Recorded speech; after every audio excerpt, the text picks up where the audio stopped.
Good afternoon, everyone. Welcome back to Reading Through the Bible in a Year. We're going to be in Luke chapters 21 and 22 today. And he looked up and saw the rich man casting their gifts into the treasury. And he saw also a certain poor widow casting in thither 2 mites. And he said, Of a truth I say unto you, that this poor widow hath cast in more than they all. For all these have of their abundance cast in unto the offerings of God, but she of her penury hath cast in all the living that she had. And as some spake of the temple, how it was adorned with goodly stones and gifts, he said, As for these things which ye behold, the days will come in the which there shall not be left one stone upon another, that shall not be thrown down. And they asked him, saying, Master, but when shall these things be? And what sign will there be when these things shall come to pass? And he said, Take heed that ye be not deceived, for many shall come in my name, saying, I am Christ. And the time draweth near. Go ye not therefore after them. But when ye shall hear of wars and commotions, be not terrified, for these things must first come to pass, but the end is not by and by. Then he said unto them, Nation shall rise against nation, and kingdom against kingdom. And great earthquakes shall be in divers places, and famines, and pestilences, and fearful sights, and great signs shall there be from heaven. And before all these they shall lay their hands on you, and persecute you, delivering you up to the synagogues and into prisons, being brought before kings and rulers for my name's sake. And it shall turn to you for a testimony. Settle it therefore in your hearts, not to meditate before what ye shall answer. For I will give you a mouth and wisdom, which all your adversaries shall not be able to gain, say, nor resist. And ye shall be betrayed both by parents and brethren, and kinfolks and friends, and some of you shall they cause to be put to death. And ye shall be hated of all men for my name's sake. But there shall not a hair of your head perish. In your patience possess ye your souls.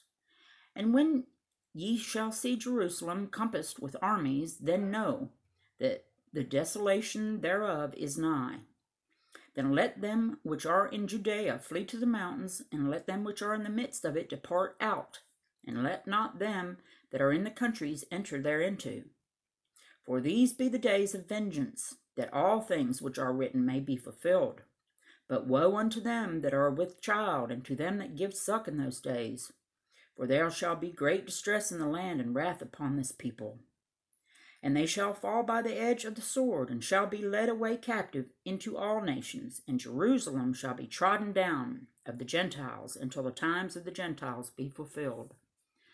And there shall be signs in the sun, and in the moon, and in the stars, and upon the and upon the earth, distress of nations with perplexity, the sea and the waves roaring, men's hearts failing them for fear and for looking after these things, which are coming on the earth, for the powers of heaven shall be shaken. And then shall they see the Son of Man coming in a cloud with power and great glory.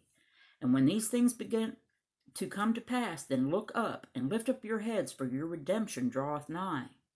And he spake to them a parable. Behold the fig tree and all the trees. When they now shoot forth, ye see and know of your own selves that summer is now high at hand. So likewise ye, when ye see these things come to pass, know ye that the kingdom of God is nigh at hand.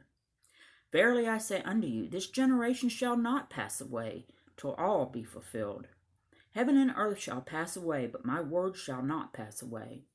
And take heed to yourselves, lest at any time your hearts be overcharged with surfeiting and drunkenness and cares of this life, and so that day come upon you unawares. For as a snare shall it come on all them that dwell on the face of the whole earth. Watch ye therefore, and pray always, that ye may be accounted worthy to escape all these things that shall come to pass, and to stand before the Son of Man. And in the daytime he was teaching in the temple, and at night he went out, and abode in the mount that is called the Mount of Olives. And all the people came early in the morning to hear him in the temple, for to hear him. Chapter 22. Now the feast of unleavened bread drew nigh, which is called the Passover. And the chief priests and scribes sought how they might kill him, for they feared the people. Then entered Satan unto Judas surnamed Iscariot, being of the number of the 12. And he went his way, and communed with the chief priests and captains, how he might betray him unto them. And they were glad, and covenanted to give him money. And he promised and sought opportunity to betray him unto them in the absence of the multitude. Then came the day of unleavened bread, when the Passover must be killed. And he sent Peter and John, saying, Go and prepare us the Passover, that we may eat. And they said unto him, Where wilt thou that we prepare? And he said unto them, Behold, when ye are entered into the city, there shall a man meet you, bearing a pitcher of water. Follow him into the house where he entereth in. And ye shall say unto the goodman of the house, The master saith unto thee, Where is the guest chamber, where I shall eat the Passover with my disciples? And he shall shew you a large upper room furnished, there make ready. And when they went and found he had said unto them, and they made ready the Passover. And when the hour was come, he sat down, and the 12 apostles with him. And he said unto them, With desire I have desired to eat this Passover with you before I suffer. For I say unto you, I will not any more eat thereof, until it be fulfilled in the kingdom of God. And he took the cup, and gave thanks, and said, Take this, and divide it among yourselves. For I say unto you, I will not drink of the fruit of the vine until the kingdom of God shall come. And he took bread, and gave thanks, and brake it, and gave unto them, saying, This is my body, which is given for you. This do in remembrance of me. Likewise also the cup after supper, saying, This cup is the New Testament in my blood, which is shed for you. But behold, the hand of him that betrayeth me is with me on the table. And truly the Son of Man goeth as it was determined, but woe unto that man by whom he is betrayed. And they began to inquire among themselves which of them it was that should do this thing. And there was also a strife among them, which of them should be accounted the greatest. And he said unto them, The kings of the Gentiles exercise lordship over them, and they that exercise authority upon them are called benefactors. But ye shall not be so. But he that is greatest among you, let him be as the younger, and he that is chief as he that doth serve. For whether is greater, he that sitteth at meat, or he that serveth? Is not he that sitteth at meat? But I am among you as he that serveth. Ye are they which have continued with me in my temptations, and I appoint unto you a kingdom, as my Father hath appointed unto me, that ye may eat and drink at my table in my kingdom, and sit on the thrones, judging the 12 tribes of Israel. And the Lord said, Simon, Simon, behold, Satan hath desired to have you, that he may sift you as wheat. But I have prayed for thee, that thy faith fail not, and when thou art converted, strengthen thy brethren. And he said unto him, Lord, I am ready to go with thee, both into prison and to death. And he said, I tell thee, Peter, the cock shall not crow this day before that thou shalt thrice deny that thou knowest me. And he said unto them, When I sent you without purse and scrip and shoes, lacked ye anything? And they said, Nothing. Then he said unto them, But now he that hath a purse, let him take it, and likewise his scrip, and he that hath no sword, let him sell his garment and buy one.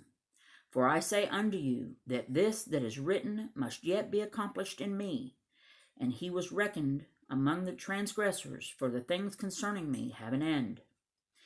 And they said, Lord, behold, here are 2 swords. And he said unto them, It is enough. And he came out and went as he wont to the Mount of Olives, and his disciples also followed him. And when he was at the place, he said unto them, Pray that ye enter not into temptation. And he was withdrawn from them about a stone's cast, and kneeled down and prayed, saying, Father, if thou be willing, remove this cup from me. Nevertheless, not my will, but thine be done. And there appeared an angel unto him from heaven, strengthening him. And being in an agony, he prayed more earnestly, and his sweat was as it were great drops of blood falling down on the ground. And when he rose up from prayer and was come to his disciples, he found them sleeping for sorrow. And he said unto them, Why sleep ye? Rise and pray, lest ye enter into temptation. And while he yet spake, behold, a multitude, and he that was called Judas, one of the 12, went before them, and drew near unto Jesus to kiss him.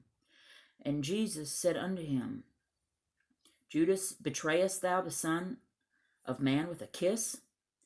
When they which were about him saw what would follow, they said unto him, Lord, shall we smite with the sword? And one of them smote the servant of the high priest, and cut off his right ear. And Jesus answered and said, Suffer ye thus far. And he touched his ear and healed him. Then Jesus said unto the chief priests and captains of the temple, and the elders which were come to him, Be ye come out as against a thief with swords and staves? When I was daily with you in the temple, ye stretched forth no hands against me, but this is your hour and the power of darkness. Then they took him and led him and brought him into the high priest's house, and Peter followed afar off. And when they had kindled a fire in the midst of the hall, and were set down together, Peter sat down among them.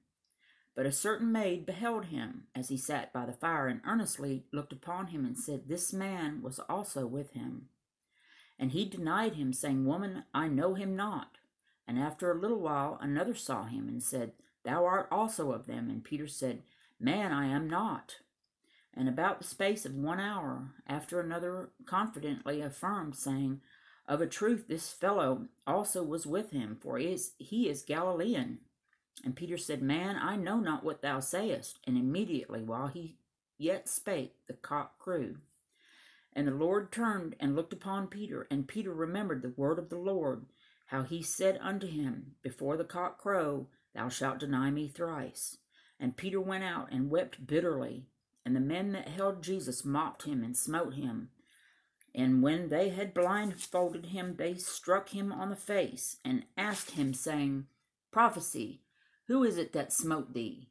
And many other things blasphemously spake they against him. And as soon as it was day, the elders of the people, and the chief priests, and the scribes came together, and led him into their council, saying, Art thou the Christ? Tell us. And he said unto them, If I tell you, ye will not believe. And if I also ask you, ye will not answer me, nor let me go. Hereafter shall the Son of Man sit on the right hand of the power of God. Then said they all, Art thou then the Son of God? And he said unto them, Yea, say that I am. And they said, What need we any further witness? For we ourselves have heard of his own mouth. That's such a powerful story. And I hope everyone listening definitely got something out of that. And I thank you so much for listening. We're in troubled times right now, my friends. We need to stay prayed up constantly. And like I said, thank you so much for listening, and we'll see you next time.